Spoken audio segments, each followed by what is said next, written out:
Amis des ondes radio-télévision intercontinentale, internautes, tout le monde qui suit nous, quel que soit côté où suivre nous. Aujourd'hui, c'est un plaisir pour nous là. Aujourd'hui, c'est lundi 10 juin 2025. C'est un plaisir pour nous là. Nous dans l'université Juan Christophe Limonade. Nous venons dans la conférence monsieur Kémy Seba. Kémy Seba, nous tous connaissons, c'est un noir qui a bataille, qui a défendu le peuple noir. Kémy Seba, qui sorti dans le pays Bénin, monsieur son béninois, monsieur vini en Haïti pour venir parler avec peuple haïtien. Nous allons suivre ça, l'hypothèse pour nous. Nous connaissons, c'est un monde qui subit un pile persécution dans l'autre nation. Kémy Seba, encore une fois, je dis, il est en Haïti, il est dans l'université Juan Christophe Limonade là, nous allons regarder ensemble qui ça, Kémy Seba, porté pour nous en Haïti. Un combat pour lequel beaucoup ont été abandonnés sur le chemin. Beaucoup ont perdu leur vie. Mais lui, il continue à combattre. Vous êtes restés quand vous auriez pu fuir. Vous vous êtes enracinés quand vous auriez pu vous détacher.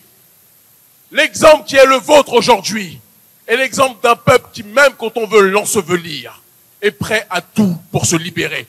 Je sais que je dis ça, mais si certains ont l'occasion, peut-être qu'ils prendront l'avion. Mais la réalité est la suivante.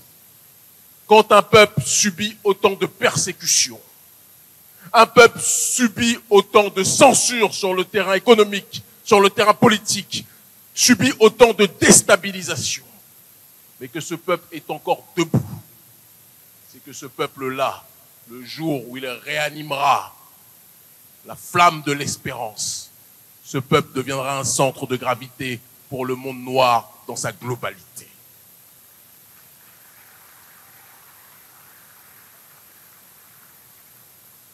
Je m'adresse à toute l'audience et aussi sans doute, comme c'est le cas dans tous mes déplacements, à quelques services de renseignement qui ont envoyé leurs émissaires ici aussi.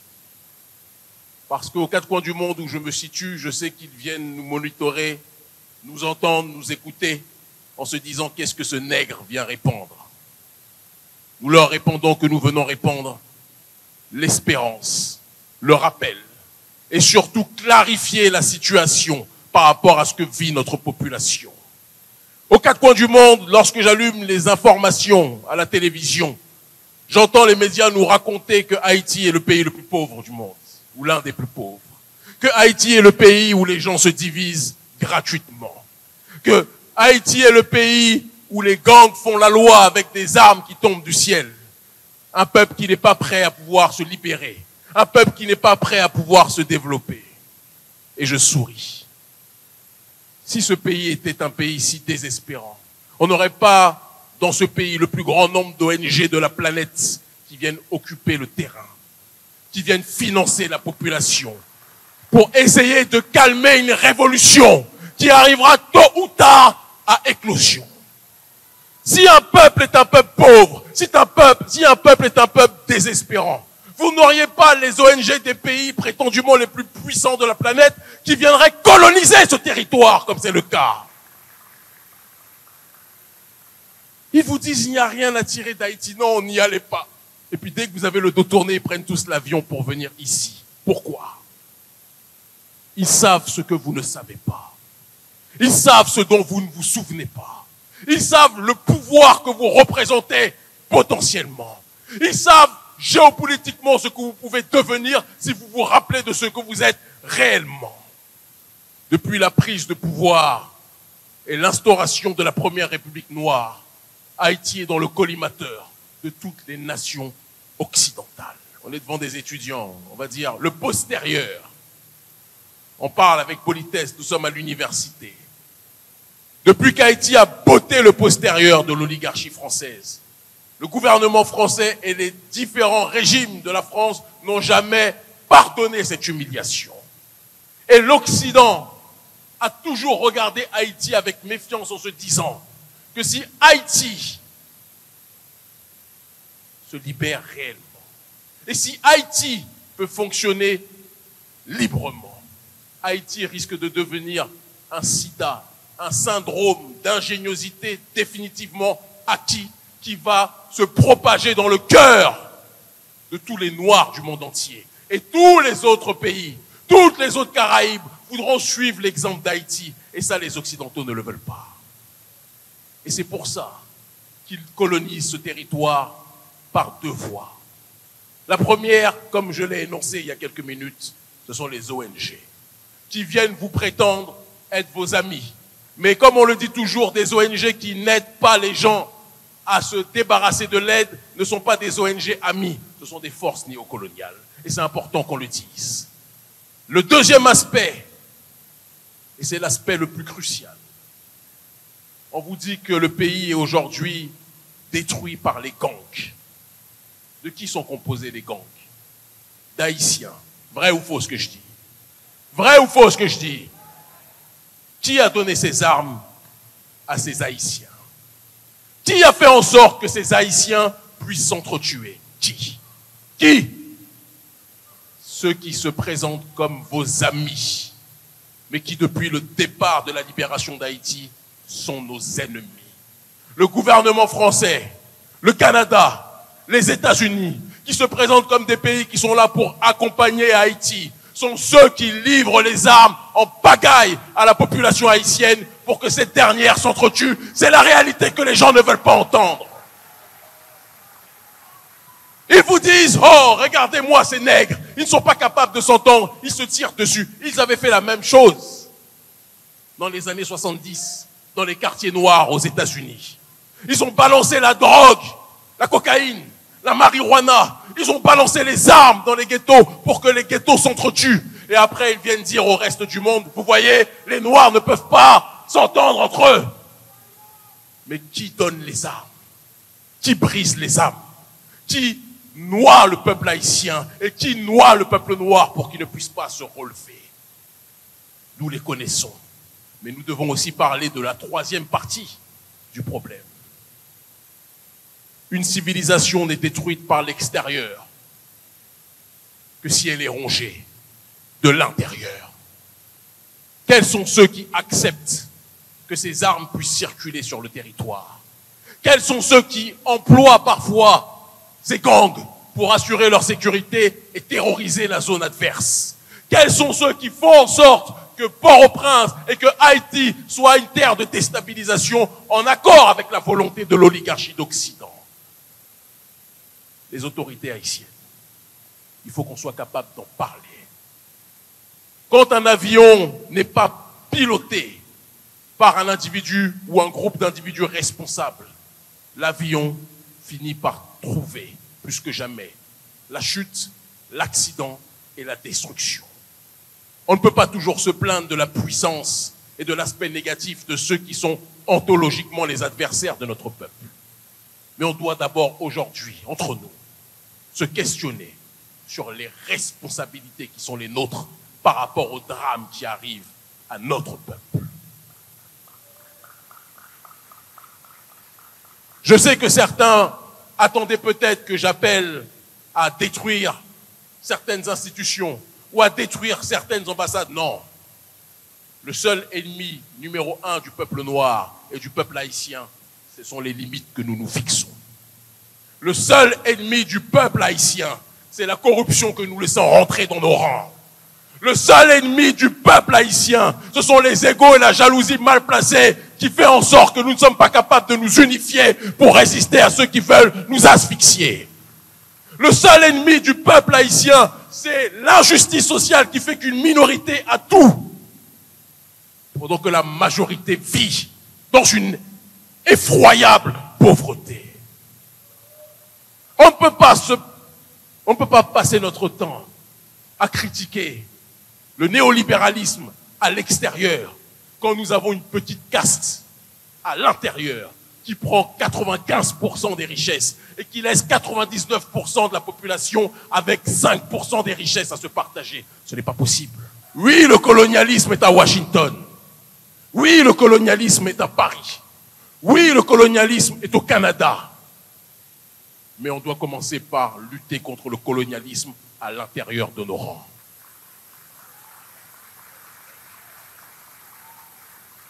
Des dirigeants qui prennent leurs ordres de l'extérieur la soumission volontaire, la servitude volontaire, sont des gens qui sont les adversaires numéro 1 du peuple haïtien. Et si nous ne prenons pas conscience que lorsque les élites ne font pas leur travail, le peuple doit le faire lui-même, nous ne serons pas capables de faire bouger les lignes pour que notre peuple puisse plus que jamais se libérer. Je vais vous parler d'une révolution qui a été initiée, de cela quelques années, 10 ans, on pourrait le dire même en réalité, en Afrique francophone, en Afrique de l'Ouest.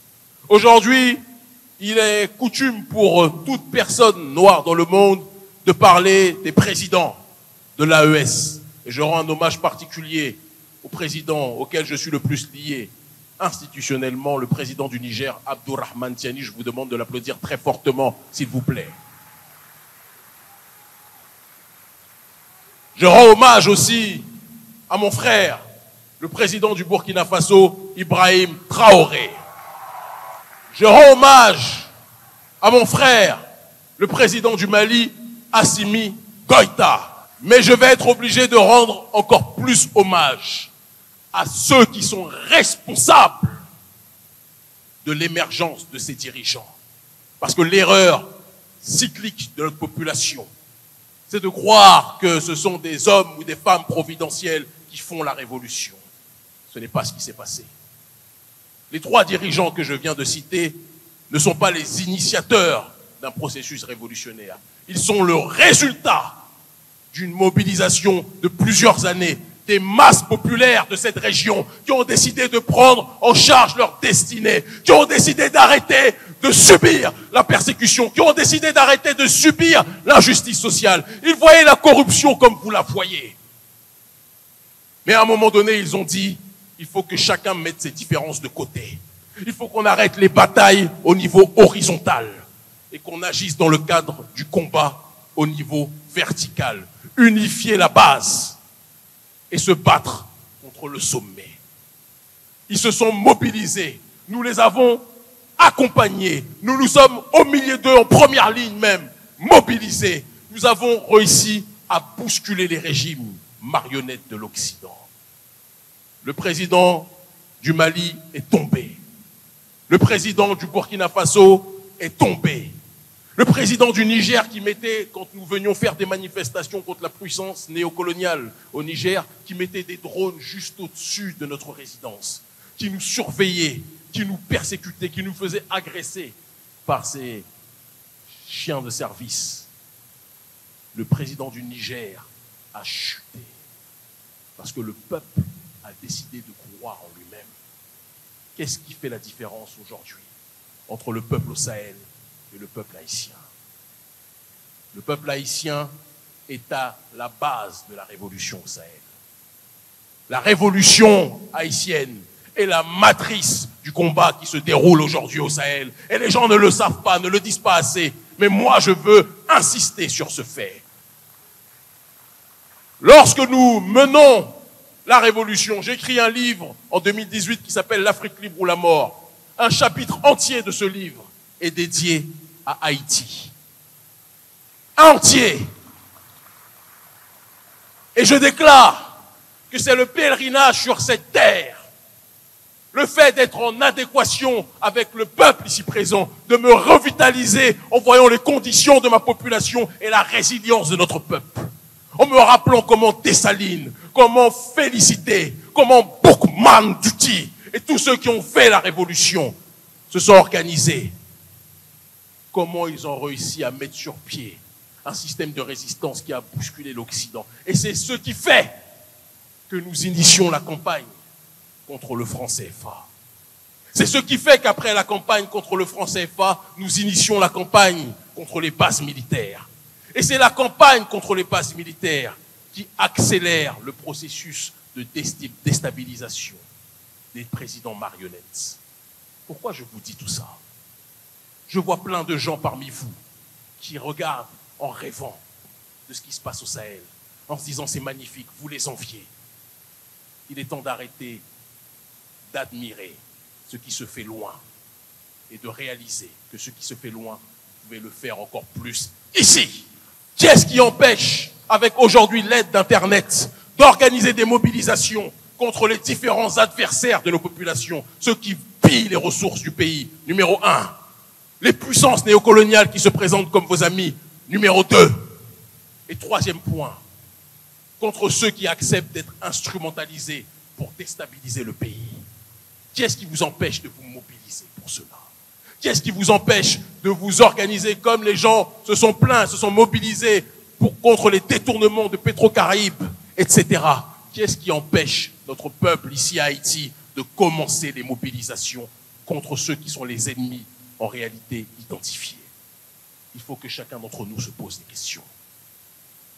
Le seul ennemi que nous avons, ce sont les limites que nous nous fixons. Les seuls ennemis que nous avons, c'est l'absence de foi en nous-mêmes. Les seuls ennemis que nous avons, c'est le manque de confiance en nous-mêmes. J'ai lancé un appel aux gangs. J'ai eu plusieurs chefs de gangs qui, depuis le début de notre séjour, nous ont contactés.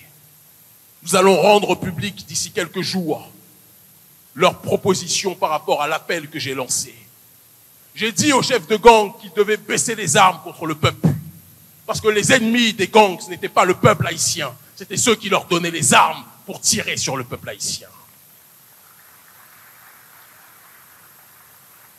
Vous allez être surpris d'apprendre d'ici quelques jours que des chefs de gang parmi les plus puissants ont compris le message que nous avons lancé et sont prêts à cesser de pointer les armes sur le peuple et de s'organiser comme une force citoyenne pour résister contre le système néocolonial en tant que tel.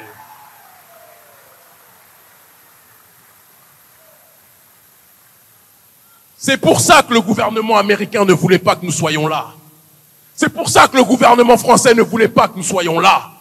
Parce qu'ils veulent faire croire au peuple noir que l'ennemi du noir, c'est le noir en tant que tel.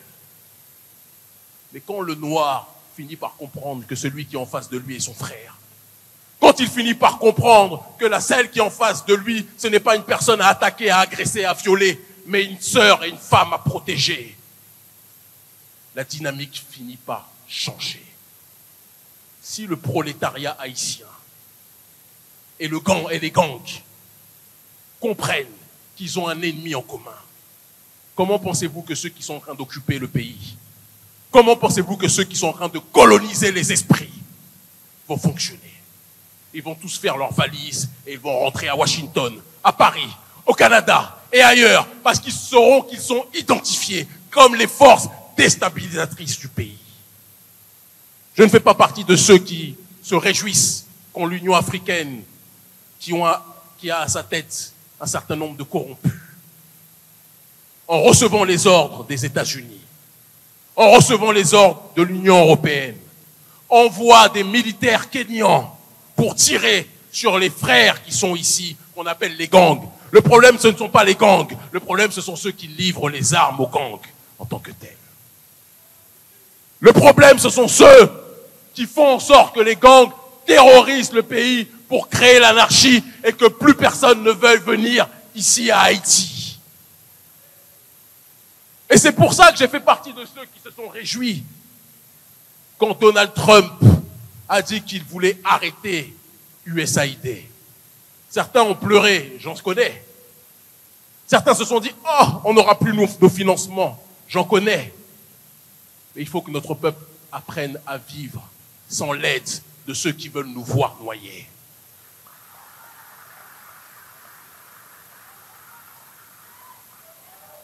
C'est lorsque, et c'est vous, peuple haïtien, qui nous avez montré l'exemple au niveau mondial, c'est lorsque l'esclave rebelle décidait de quitter la plantation, se retrouver livré à lui-même, dans l'incertitude, dans l'insécurité, dans l'instabilité.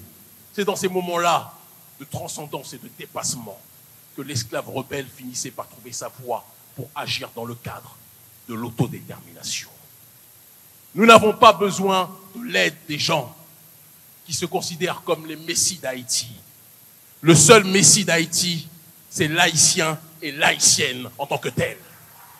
Le seul messie d'Haïti ne peut pas venir de Washington, de Paris ou du Canada.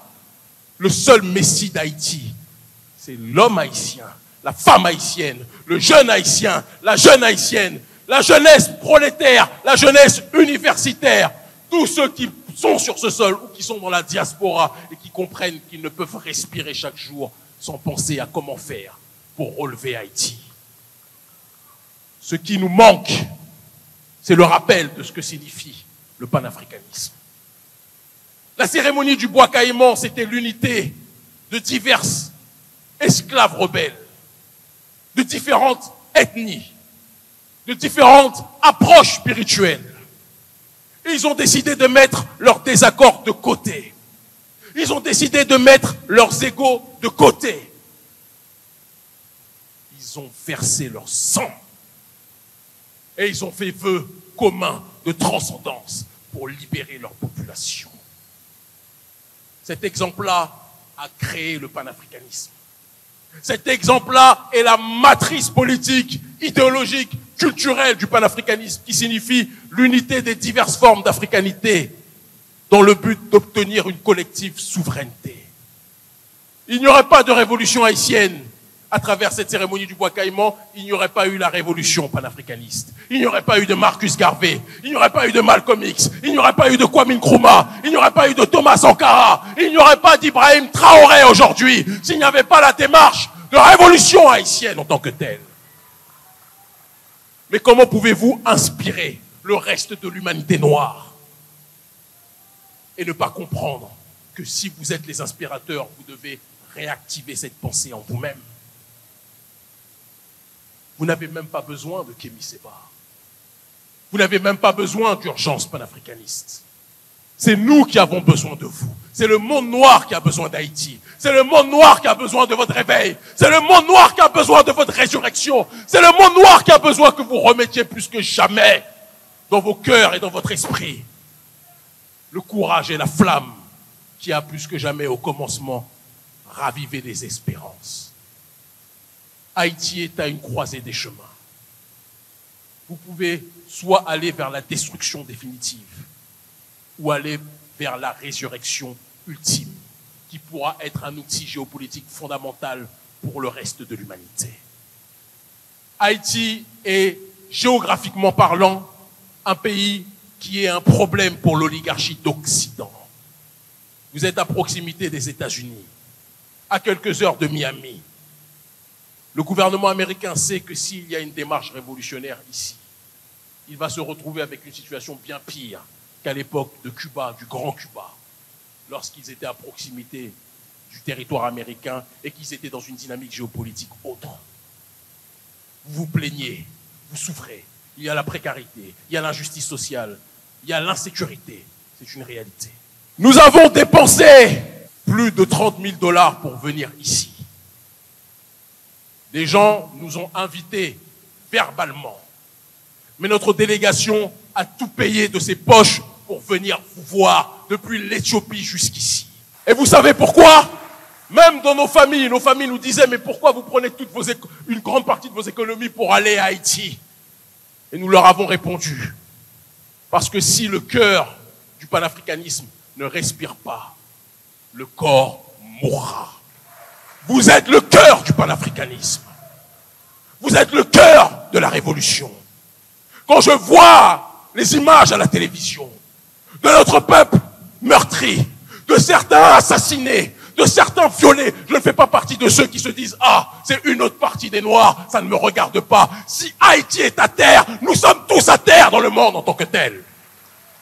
Si Haïti est à terre, aucun Noir sur cette terre ne sera respecté. Parce que vous avez ouvert la voie pour que nous puissions marcher. Souvenez-vous de ce que vous dit la Dessalinienne.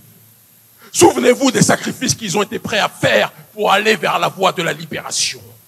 Et souvenez-vous que la situation actuelle que nous vivons n'est pas qu'une situation matérielle. C'est une démarche dans l'immatériel. La maçonnerie internationale et les réseaux occultes occidentaux ont tout fait pour plonger sous hypnose le peuple haïtien. Ils ont tout fait pour vous pousser à avoir honte de vous-même, avoir honte de votre drapeau, avoir honte de votre histoire. Vous allez partout dans le monde chercher des nationalités d'autres pays. alors que ces autres pays savent la puissance que représente Haïti. Cessez de vouloir être étranger à vous-même. Cessez d'être dans cette démarche de l'aliénation. Comprenez que où que vous alliez, où qu'un lion veuille voyager, un lion dans une mer ne sera jamais un poisson. Un lion dans la mare au cochon ne deviendra pas un cochon. Un Haïtien en Occident ou ailleurs restera toujours haïtien. Je suis venu vous demander quelque chose de formel. Et c'est pour ça que j'ai quitté l'Éthiopie pour venir jusqu'ici avec ma délégation. C'est pour ça que nous avons accepté de nous séparer de nos familles et de prendre les risques d'être arrêtés par la police à Madrid, d'être bloqués dans d'autres escales que je ne citerai pas parce qu'on va les refaire au retour. C'est pour vous délivrer ce message. Nous allons organiser dans les mois à venir une commission pardon, réconciliation avec ceux des gangs qui ont compris qu'ils ont été instrumentalisés. Parce que sans pardon, sans demande de pardon, sans volonté d'exprimer l'amour véritable entre nous, sans nécessité de baisser les armes,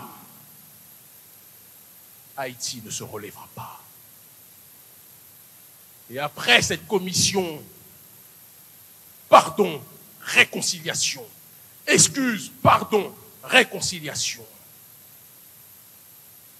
le peuple haïtien, gang et population va se réunir pour être une seule force qui va s'adresser à ceux qui ont nourri la division.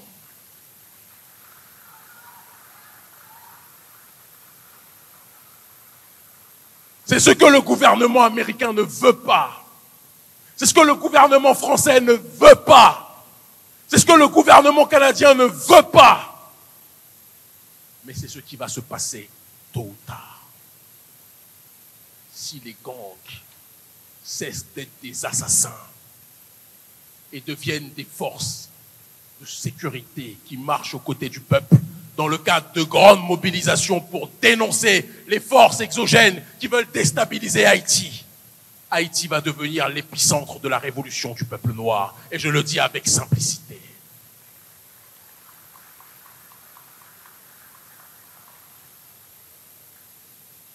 Les autorités au Sahel vous disent, vous rappellent, à travers ma voix, que le combat qui est mené là-bas n'est qu'une partie du match, c'est la première mi-temps. Mais la deuxième mi-temps de ce match pour la révolution noire mondiale, c'est le peuple d'Haïti qui doit l'accomplir plus que jamais. La deuxième mi-temps pour aller jusqu'à la victoire ultime et définitive, c'est vous qui devez la mener plus que jamais. Et pour cela, il faudra unifier les différentes parties de notre peuple. Pour cela, il faudra être dans une démarche d'oublier, de taire les rancœurs, de taire les rancunes, de taire les jalousies, de pardonner si demande de pardon il y a. Que ceux qui ne veulent pas pardonner comprennent que c'est leur droit. Que ceux qui ne veulent pas s'excuser comprennent que s'ils ne s'excusent pas, ils seront condamnés dans le regard de l'histoire. Mais nous devons comprendre collectivement que si nous sommes unis, ni une bombe nucléaire, ni une armée étrangère, ni Blackwater, ni les services de renseignement américains, ni occidentaux ne pourront stopper Haïti.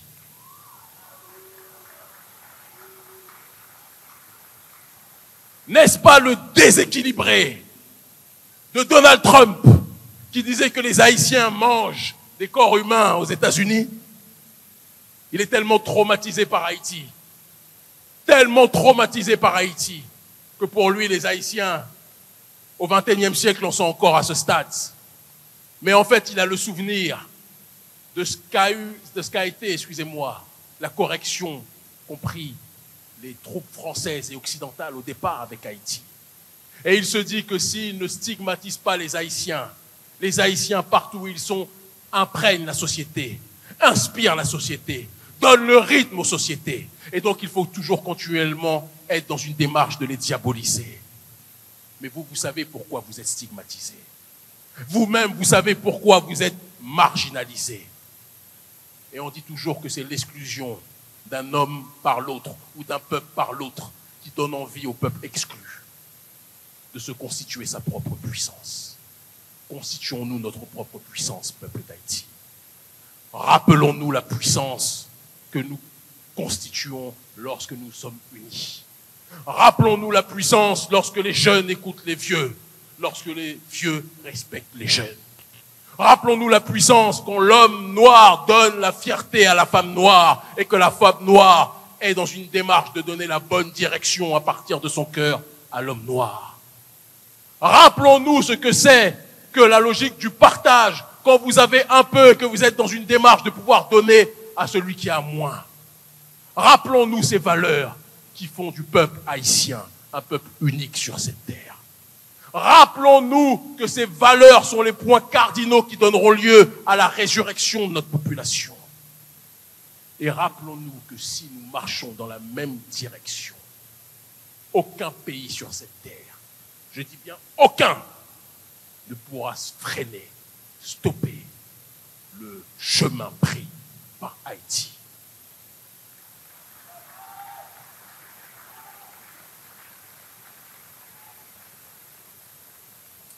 J'ai entendu il y a quelques semaines, et je terminerai mon allocution préliminaire par ça, le président Emmanuel Macron, lorsqu'on lui parlait de la dette d'Haïti, Emmanuel a commencé à tortiller des fesses un petit peu, à douter, à dire il faut qu'on fasse peut-être une commission d'enquête pour voir ce qu'il en est au sujet de la dette. Est-ce que vous pensez que la France se comporte comme ça avec les populations juives? Je ne vous entends pas. Est-ce que la France se comporte comme ça avec les populations juives? Est-ce que l'Occident se comporte comme ça avec les populations juives? Même les États-Unis qui n'ont pas participé à la Shoah, est-ce que vous pensez qu'ils se comportent comme ça avec les populations juives? Aujourd'hui, en 2025, ceux qui sont responsables de ce crime, ceux qui noient Haïti d'armes, qui déstabilisent le pays, vous disent que lorsqu'on leur parle de la dette, ils vont réfléchir pour voir ce qu'il en est exactement. Parce que vous ne leur donnez pas envie d'avoir peur et d'accomplir leur mission. Vous êtes trop gentils, peuple d'Haïti, avec les gens qui veulent vous voir disparaître. Vous êtes trop accueillants avec ceux qui veulent vous voir rayer de la terre. Vous êtes trop généreux, empathiques, fraternels avec ceux qui veulent vous effacer de la surface de la terre. Le jour où le président Macron va voir des mobilisations comme nous les organisons partout en Afrique francophone contre le néocolonialisme français, contre l'impérialisme occidental, je peux vous assurer que eux tous vont commencer à venir à Port-au-Prince et à dire « nous sommes prêts à discuter avec vous ». Mais la vraie question, êtes-vous prêts à marcher pour aller vers cette voie? Êtes-vous prêts à marcher pour aller dans cette direction? Êtes-vous prêts à matérialiser la fierté d'Haïti au-delà des slogans? Êtes-vous prêts à risquer le peu que nous avons pour aller vers la voie de la libération? Nous pouvons faire avec vous une partie du chemin, mais la partie la plus importante du chemin, il n'y a que vous et vous seuls qui pouvez l'accomplir. Je ne suis pas venu vous caresser dans le sens du poil aujourd'hui, comme jamais d'ailleurs. Je ne suis pas venu vous dire ce que vous vouliez entendre. Oui, nous sommes un peuple de rois. Oui, nous sommes un peuple de géants. Mais un peuple de rois qui se comporte comme un peuple de moutons mérite de finir à l'abattoir. Un peuple de rois et de reines qui se comporte comme des moutons mérite de finir dans l'assiette du colon. Êtes-vous roi ou êtes-vous mouton? Êtes-vous roi, êtes-vous lion ou êtes-vous des moutons? Êtes-vous des lions ou êtes-vous des moutons? Alors je vous le demande solennellement. Je vous le demande radicalement. Préparez-vous et préparons-nous à organiser sur tout le territoire des mobilisations pour demander des comptes à ceux qui ont endetté Haïti. Êtes-vous prêts? Êtes-vous prêts? Êtes-vous prêts à vous mobiliser pour demander des comptes à ceux qui ont pillé Haïti? Êtes-vous prêts pour demander des comptes à toutes les nations occidentales qui ont versé les armes pour que Haïti soit déchiré? Êtes-vous prêts à demander des comptes à ceux qui se présentent comme vos amis alors qu'ils ne sont là que pour vous coloniser? Êtes-vous prêts? Haïti n'a pas d'ennemi. Le seul véritable ennemi d'Haïti, c'est son inertie. Desailly nous regarde. Félicité nous regarde. Cécile Fatima nous regarde. Boukman Duty nous regarde. Toussaint nous regarde. Et ils ne comprennent pas pourquoi les fils et filles du peuple noir le plus révolutionnaire de l'histoire attendent avant de réagir.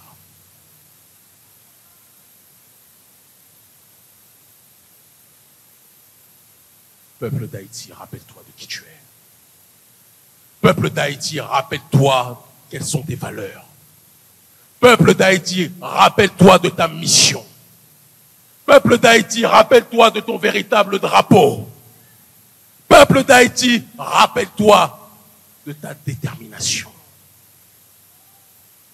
Unifiez-vous, unissons-nous ou mourrons.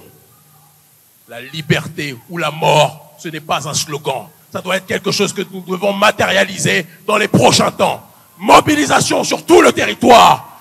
Union du prolétariat et des gangs qui demandent pardon. Résistance et vous aurez le soutien des pays du Sahel. Vous aurez le soutien du Niger. Vous aurez le soutien du Burkina Faso. Vous aurez le soutien du Mali. Si et seulement si vous décidez de vous mobiliser contre l'impérialisme. Nous avons prêché. Le message est déposé. Les caméras sont là. Le temps dira si nous avons parlé dans le vent ou si nous avons planté des graines dans le cœur des sapiens.